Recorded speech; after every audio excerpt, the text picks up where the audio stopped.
Hi, my name is Kelly McDyre. Okay. Um, and I am the president and CEO of an organization called Faith's Lodge. I'm here today after some technical difficulties. So hi, so pleased and excited to be here.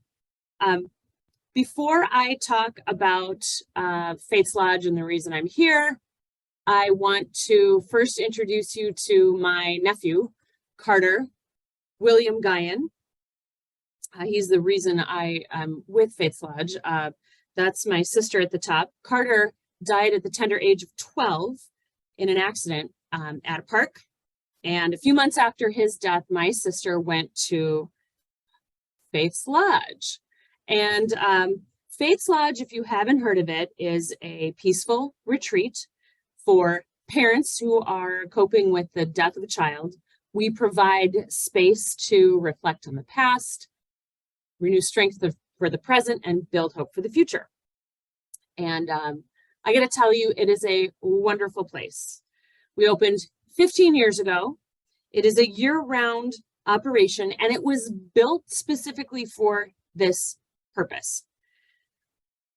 It was innovative then, and it remains unique.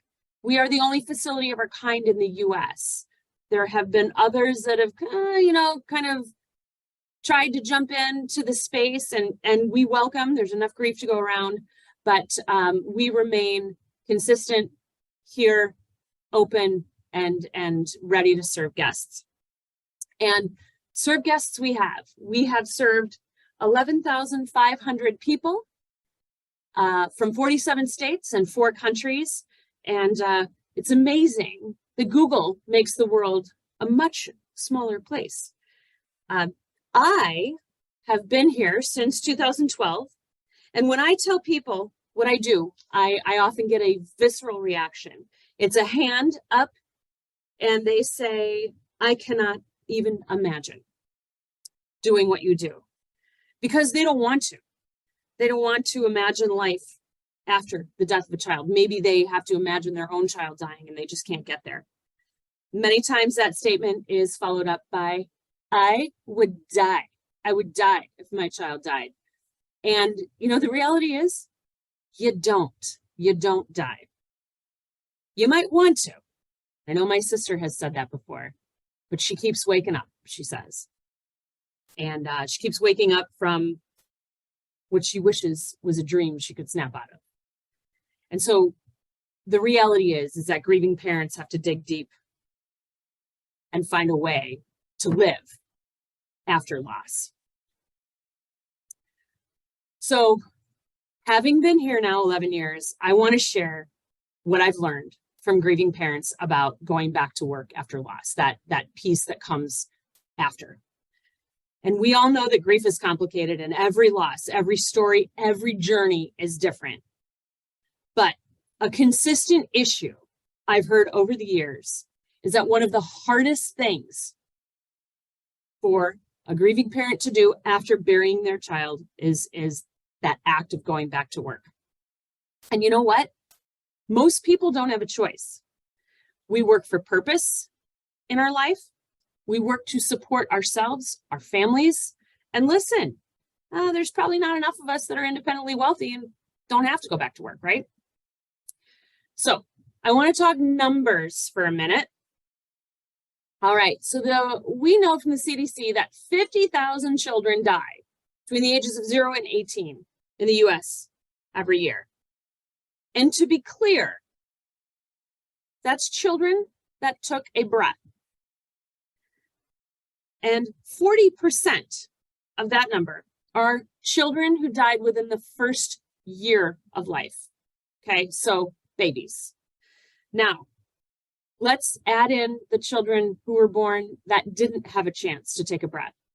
There's an additional 21,000 stillbirths in the United States on an annual basis. So we do the math real quick, folks. That's 142,000 newly grieving parents on an annual basis. But we all know that once a parent, you're always a parent. These numbers are not capturing the young adults that die from accidents, addiction, overdose, suicides. There's, it's out there. There's a lot more death of children than what the CDC is telling us. All right, so from standpoint of working parents, we know that there are 48 million working parents with children in the United States. So bringing that into the workplace, on average, we can expect that 1 out of every 1,000 employees will lose a child annually. Okay, so that again applies to 0 to 18. So you're not counting young adults or people starting a family. And just think about that number. Think about your own experience. Have you been touched by child loss in the workplace firsthand? Anyone you know? Maybe it's you. How did it impact the team or the company? 0.1% doesn't seem like a lot, but it hurts teams both big and small because there are financial and human costs to grief and loss, obviously. So we know that grief in the workplace costs American employers over $75 billion a year. And so that definition of grief is big, right? Covers a lot: relationships, pets, opportunity, and of course, family.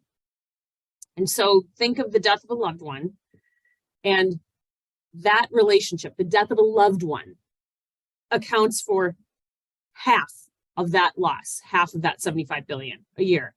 So this number is actually several years old. So when you put it into today's dollars, the death of a loved one is actually costing employers about $100 billion annually. Okay, and we might ask ourselves, why is the cost so high? Hey, guess what? 73% of employers in the United States offer 3 days bereavement leave. 3 days, gang. Okay, so remember that nephew I introduced you to earlier, Carter? He died on a sunny, beautiful summer Sunday afternoon. He was buried on Thursday morning. That was day 4 of bereavement for my sister and brother-in-law. They both worked for organizations that had 3-day leave policies. They were both back at work the following week. So, okay, I'm not here to change policy. Instead, though, I want to address existing company culture and our approach to grief in the workplace, especially for grieving parents. And I mean, let's be honest, grief makes people uncomfortable, right? People bristle often at the thought of interacting with a bereaved person, especially a grieving parent.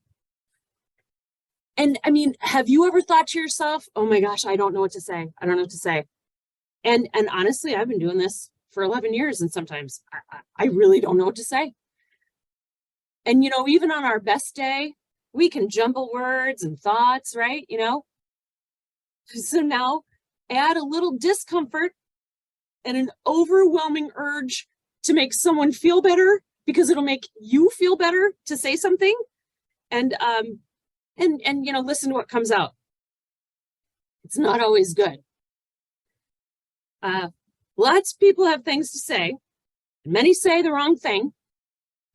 People say stupid, thoughtless, and downright mean things to grieving parents all the time, no matter where they are, including the workplace.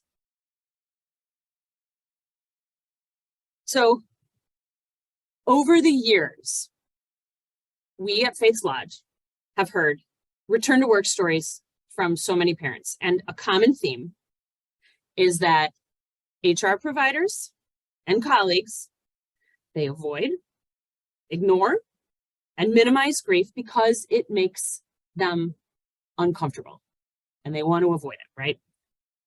It would be so convenient for everyone else if coming back to work meant that that grieving parent is quote unquote back to normal. But we don't give grieving parents the time or space to honor that grief and to find a new normal. No, we want them back at work like nothing happened. Okay, so we want them back at work, but we know now from studies that a grieving parent is operating at about 30% in the first 30 days after child loss. Decision-making is impaired. And if you have experienced child loss, you know you're in a state of shock for a while. I mean, and it's different for everybody. And this functioning improves over time to, okay, 62% at 6 months. That's, it's better, still not great. And let's remember, 3 days bereavement leave for 73% of employers in the US. Okay, let's talk about grieving moms. Specifically, they experience, they experience impairment in learning efficiencies, verbal memory, and executive function for a prolonged period. Every person is different, but this is a documented reality. So coming back to work is tough. And grief is a normal and natural function of human relationships. It's going to manifest physically, emotionally, spiritually, and functionally for all. And the greatest enemies of grief are loneliness and isolation. So imagine if employers embraced the normalcy of grief instead of trying to ignore and avoid it. So many employers are just afraid of grief. They're afraid of that human and financial cost and the impact on their organization and team. And the impact is felt through absenteeism. Okay, the time that they're out of work, dealing with the loss, the initial bereavement leave. Okay, 3 days. Employers will say, oh, they can have more time. Okay, well, how much more time? Weeks, a month, months? Is it paid or unpaid? Some people don't have a choice to take extended leave unpaid. So they're gone for a while. That's the cost. Then they're back. Sometimes a little too soon. They're there. It's presenteeism. They're there, but they're not there.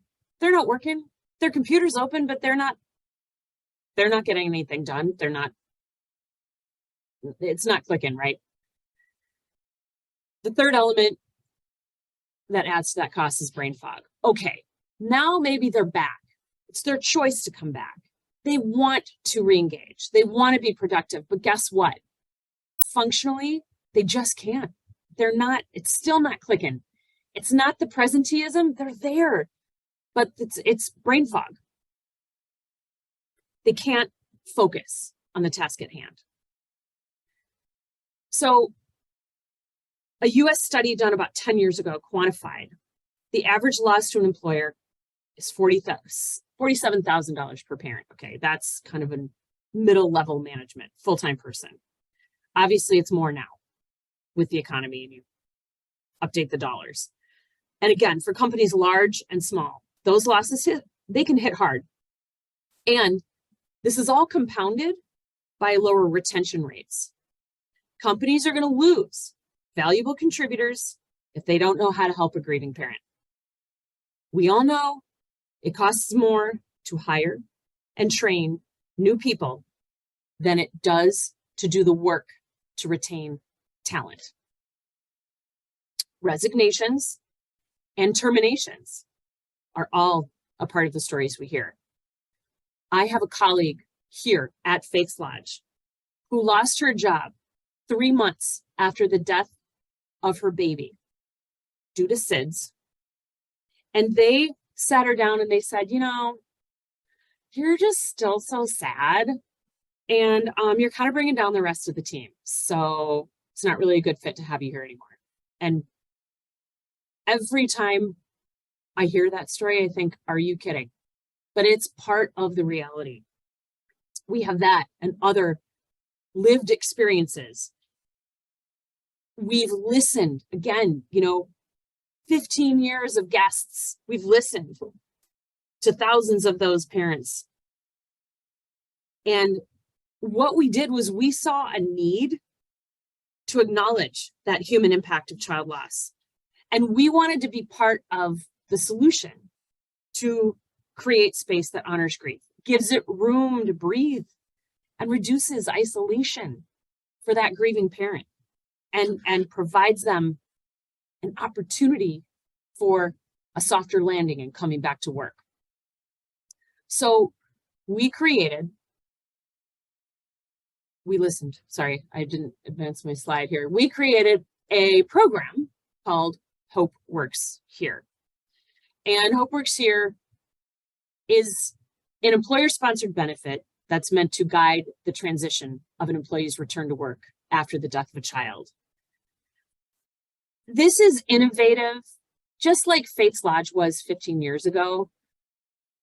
There aren't programs like this yet. People have employee assistance plans, EAPs, but they're employee driven.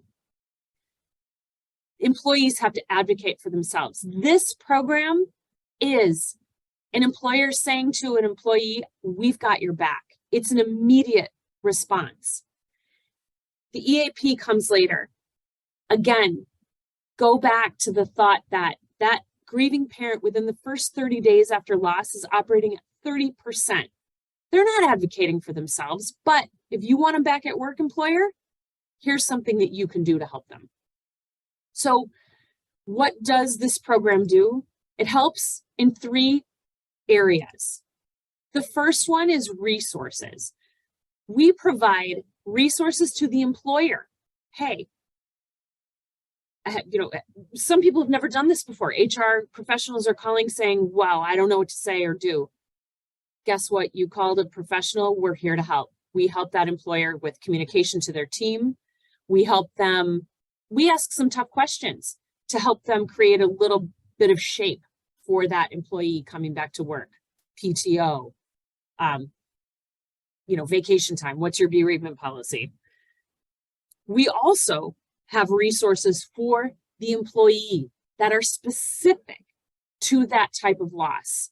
So we've done the work to find the resources based on where they are, how their child died, and what they might need. We have those conversations. And I'm going to tell you, a parent who experiences the loss of a stillborn baby is going to have different resources than maybe the parent of a young adult who took their life. We've done the work and we want to share those resources. We also provide a transition coach. This is a licensed mental health professional who's experienced in grief and child loss. That transition coach has 3 visits as part of the package. That first visit is one-on-one with the employee before they go back to work. Hey, what happened? What do you want people to know? What are your greatest fears going back to work? Let's talk through some of those. The second visit with the transition coach is actually what I think is the cornerstone of this program. It is not with the employee. It is with the team before the employee goes back to work. The transition coach talks to the team and says, here's what they want you to know.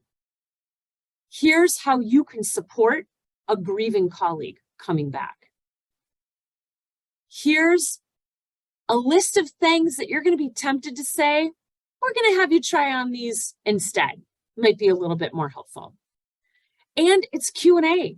It's giving a team the opportunity to ask questions like, hey, can I still have pictures of my family up at my desk? All those things. They're very real, and it creates so much it reduces the ignorance and fear around that employee's return to work for the team. The third visit with the transition coach is after the employee is back at work, one-on-one again. Hey, how are things going? What surprised you? What hasn't changed, or what still irks you? And it's an opportunity to create some strategies around coping and continuing to be at work and productive. The last element of this package, again, we created this whole program with all the learnings that we had in trying to really address all of the aspects of the return to work. Well, some of them are outside of work. Some of the solutions are outside of work. We have the resources. We've got the transition coach visits, and now we want to connect people. We want to connect grieving parents with others who understand what they're going through. So it's a certificate to go to Faith's Lodge. It's the employer saying, you know what? We're doing everything we can here at work, but there is a place you can go to connect with others who understand your grief, and we're going to make sure you get there.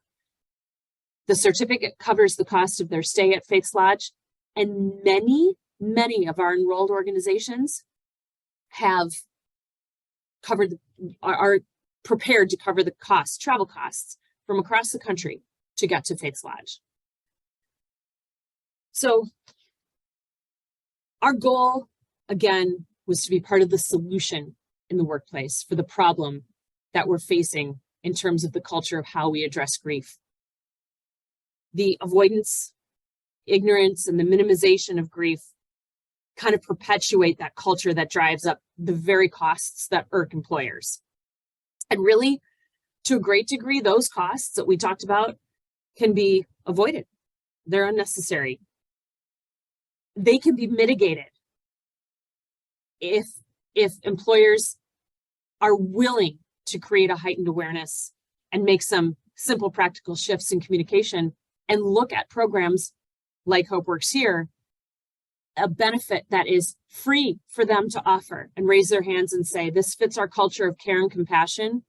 They only get charged if they use it. And it's also very affordable.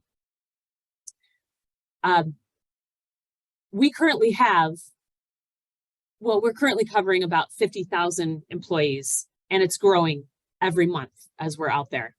And I remember in the early days of going in and trying to sell this benefit, a few years ago, in the earlier days of selling this benefit to organizations, I sat with the benefits team of a large retailer that's in our area, thousands of employees.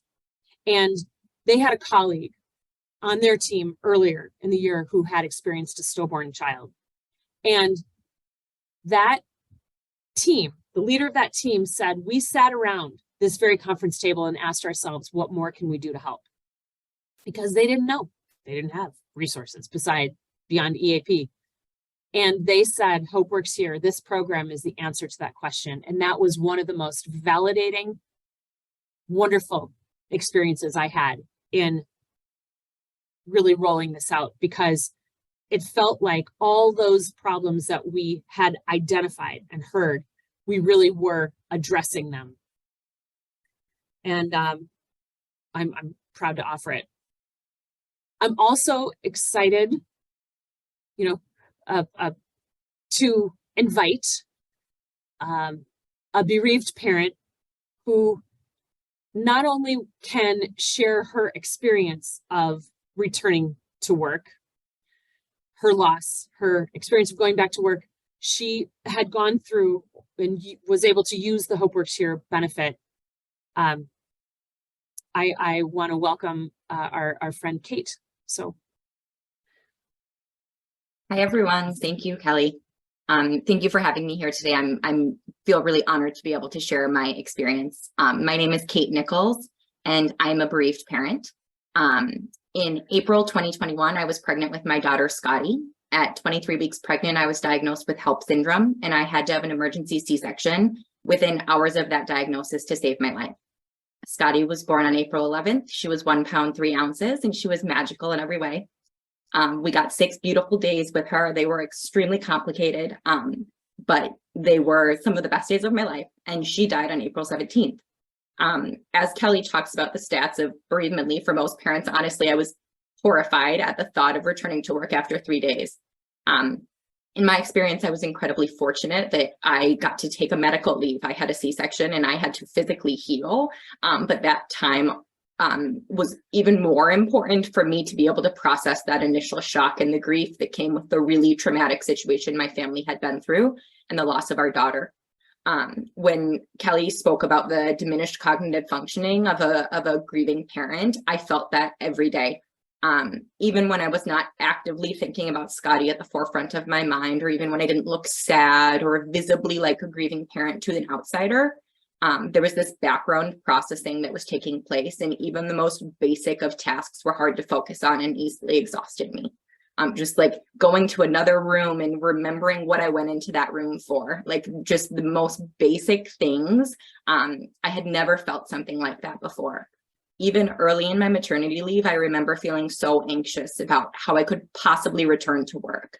And it was both the aspect of the interpersonal and the social implications of returning to work and how to go back to work with people who didn't know me anymore. I was a different person. I was fundamentally changed.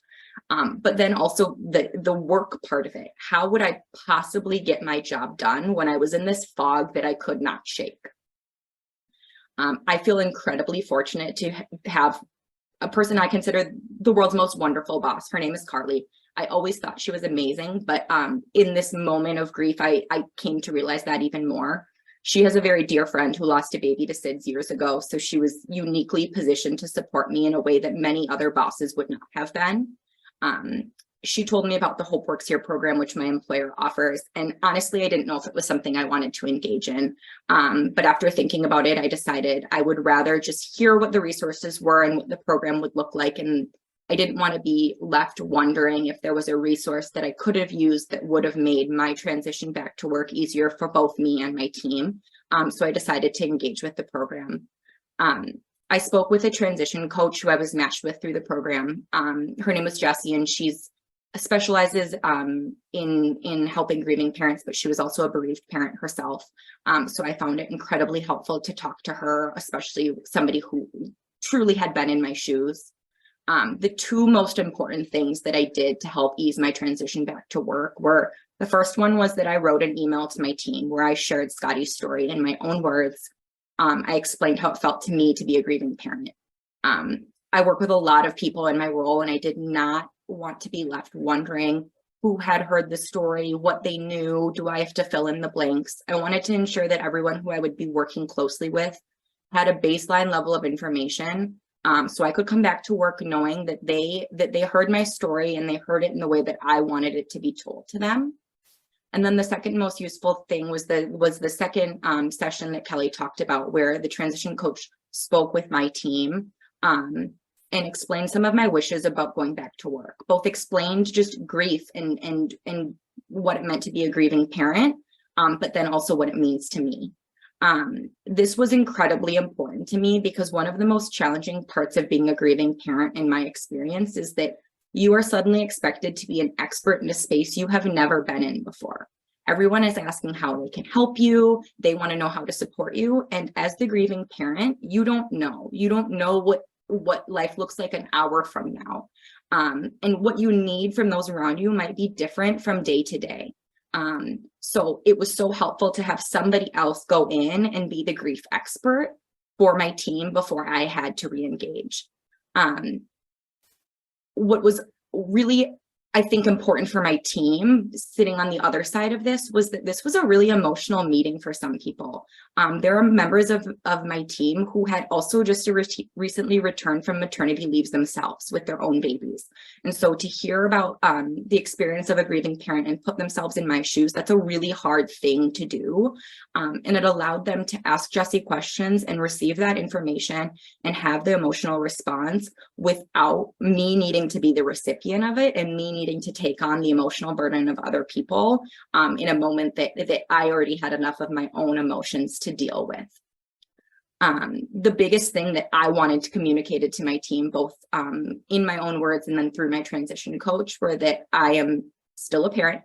My daughter died, but that does not mean I'm no longer a mother. I still want to say Scotty's name. I still want to hear other people say her name. The goal is not to avoid it because that makes me feel like nobody cares. I would rather that my team says the wrong thing than nothing at all. The goal is to not make me cry, because I'm going to cry and that's okay, because it's part of grief. Every parent wants to talk about their child, and that's still the experience for most grieving parents. And so I really wanted to make sure that they understood that support to me meant acknowledging the loss, not pretending it wasn't happening, because the grieving parent doesn't have the luxury of pretending it didn't happen. It's always with us. Something that was more unique about the experience of being a grieving parent, especially in the last few years for many parents throughout the pandemic, is returning to work remotely as a grieving parent. This is challenging in a lot of ways because it can be really isolating to be sitting at home with your grief and not physically feel the support of those around you.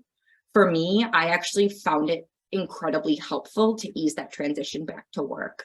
I'm on a lot of video calls, but to know that if I'm having a moment where I need to remove myself or give myself space, that I can turn off my video or even leave the virtual meeting versus having to physically exit a room. It allowed me a lot more buffer space and allowed me the flexibility to re-enter slowly back to work without it being this big thing and so dramatic that I'm entering the room or exiting the room as I need to, as I get used to what it means to work with others again. My boss regularly checked in on me. She continues to. We just celebrated Scotty's 2nd birthday, the 2nd anniversary of her death. Those are always milestones that will be challenging. And one of the most important things is that she understands that grief is not over. It's not this moment where I engage with the Hope Works Here program. We educated my team and now I'm back and I'm how I always was. I will always be a grieving parent. And that looks different on different days, even years down the road. So we established a clear line of communication where she checks in with me, but also now that I am a little bit further along on my grief journey, I know that I do need to be an advocate for myself, and that it's always okay for me to say I need the space. I can't show up as my best self today. And that there are times when that's still okay, and that it's not over. Just because I have gone through this initial grief doesn't mean that it doesn't still impact me in new and different ways, even today. In prepping for today, and speaking with Kelly, she asked me about why I stay. I'm still at the same employer I've been at since I had Scotty, and I think the really interesting thing in dwelling on it is the exact reason that I think I would have left my employer if they had handled my situation poorly is the exact reason I stay now. The people I work with, they know about Scotty. They know my family's story. They were with me on this journey. I work with new people, and of course, there are moments where I have to tell my story again, just like in every part of my life. But I feel that my team and my employer understand me in a way that if I move to a new company where they weren't with me for this part of my life, I don't think they would be able to understand me with the same depth that the people that I work with now do. So I think if a company is able to make you feel supported and cared for as a bereaved parent, it's actually a really powerful opportunity to retain talent, because the reason I stay is not for the work. It's because there's this soft landing place that they were able to create for me, where I feel like I can show up to work as my whole self, which means being Scotty's mother. And that's one of the most beautiful and most challenging role I've ever been presented with. But the fact that I get to show up as her mom every day is the reason I stay.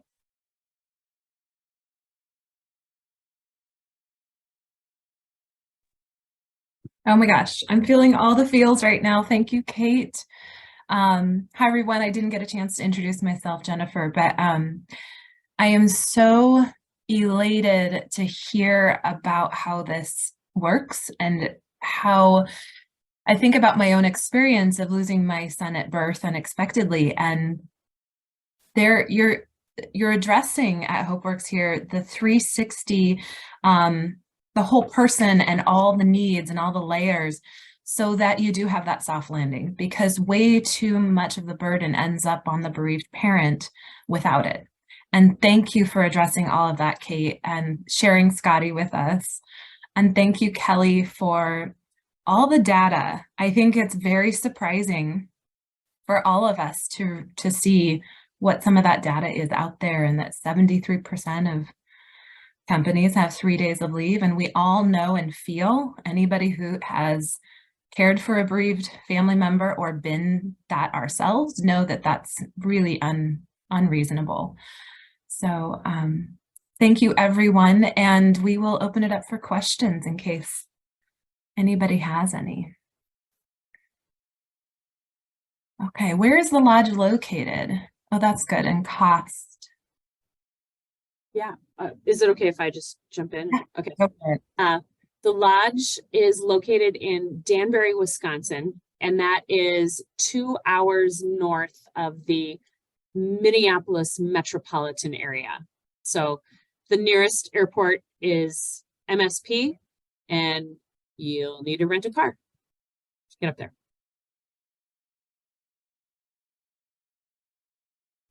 Oh, the cost is, we keep costs for Faith's Lodge, and I'm guessing it's about the lodge that the question is $149 a night. And that includes everything. From the moment you step in the door, it includes all of your food, your private room with your own bathroom, the projects.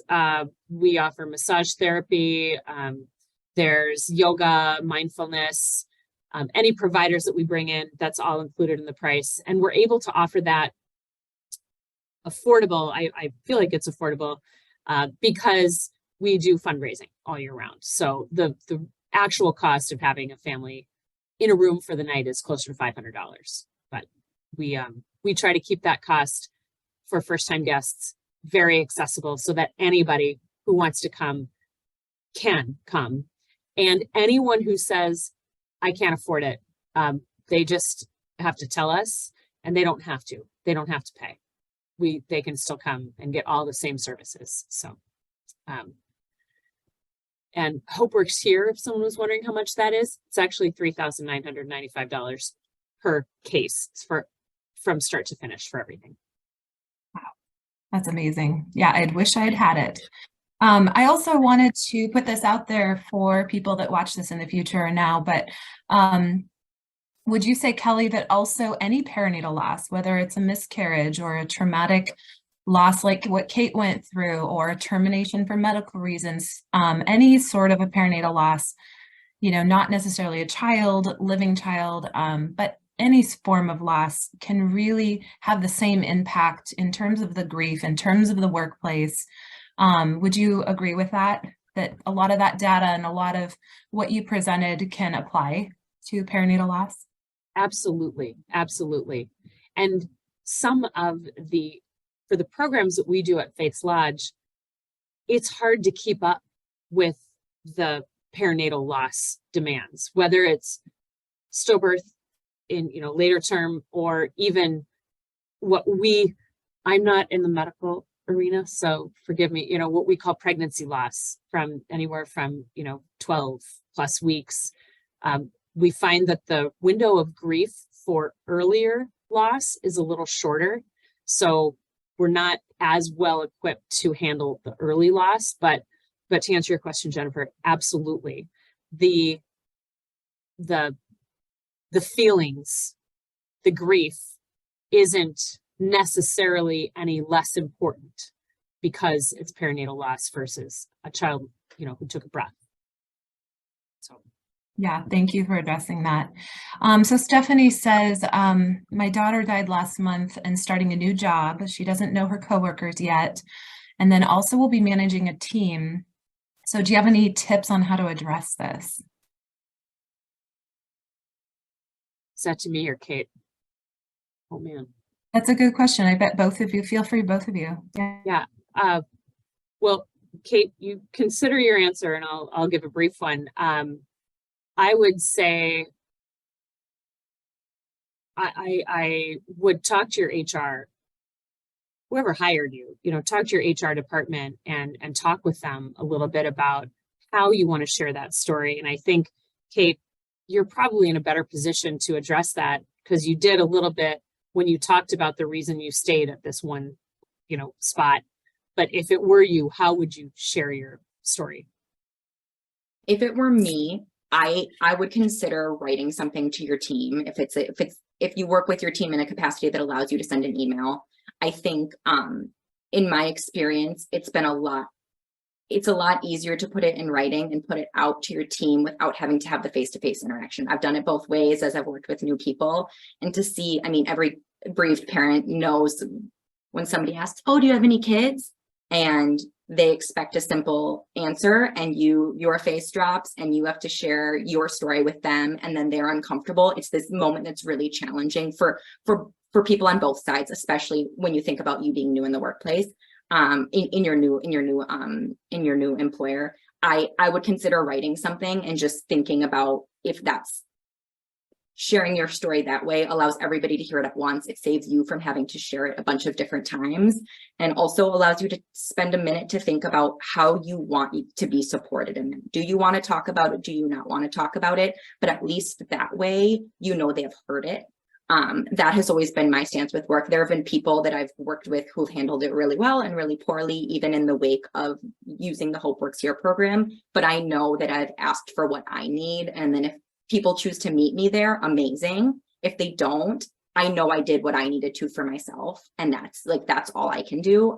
So I would just encourage you to think about that, because I think it's really challenging that you're so early in your grief journey and have to manage this transition. But the more you can ask for what you need, I think it will serve you better.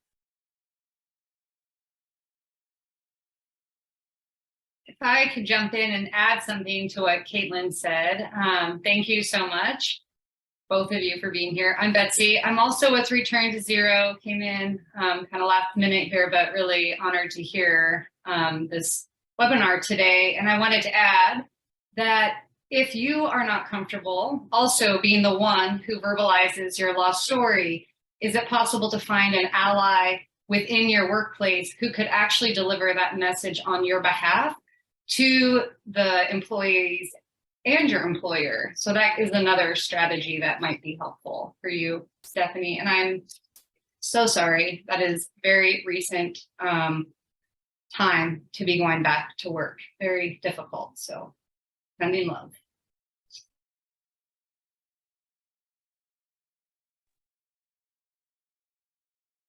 Yeah, I'm so sorry for your losses as well. And it does make life so much more difficult. Caitlin, you worded that perfectly about how we re-enter the world after loss like this, that every aspect of ourselves has been shifted and changed, and there's a lot to work with there, especially going back to work. I'm so glad we did this webinar, and I'm so grateful for both of you, and apologies again for the hiccup at the beginning, but Kelly, your presentation was so energetic, and really, I know a lot of people are going to get a lot out of this. So thank you, thank you, thank you for the two of you. And once we end this, we'll go on our way. So thank you everyone also for participating and being here. Or if you're watching this in the future, we hope that you have some resources now available to you. And and let's put in the chat maybe some connection on how to find you, Kelly. If you want to put a website, or please feel free for people who are here.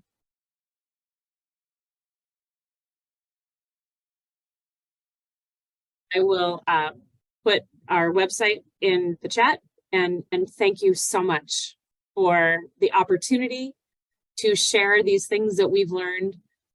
Thank you all for listening, and Kate, thank you for sharing your insights, your experience, and I hope that all of us together can work to really continue to try and change the culture that we're in, and really invite, again, kind of that softer landing for grieving parents going back to work, because it's a reality, loss and the need to work, so and living with that loss. So thank you very much. Thank you everyone. All right, we will do a closing. We'll wait for Kelly to put the website in there for anyone who's hanging on. And yeah, facelodge.org. Wonderful. Thanks for all you do. We'll be in touch. Take care. Bye, everyone.